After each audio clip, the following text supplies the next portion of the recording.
Belum ada penghitungan resmi soal populasi buaya di Sungai dan Teluk Palu. Diprediksi populasi buaya di Sungai dan Teluk Palu makin bertambah. Balai Konservasi Sumber Daya Alam Sulawesi Tengah kini telah memasang papan bicara agar tidak beraktivitas di Sungai dan Teluk Palu yang menjadi habitat buaya. Menurut pemerhati reptil asal Palu, Ikram, beberapa titik menjadi rawan buaya.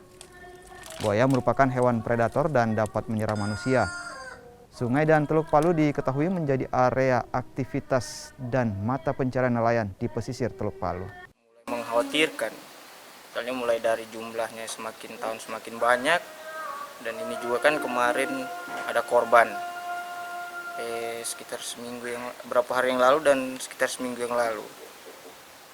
Makin tahun pokoknya ya, ini kayaknya buaya di Palu ini perlu dievakuasi untuk yang besar-besarnya, biar agak aman lah bagi para nelayan, pemancing, termasuk saya sendiri biasa mancing, agak was-was juga soalnya.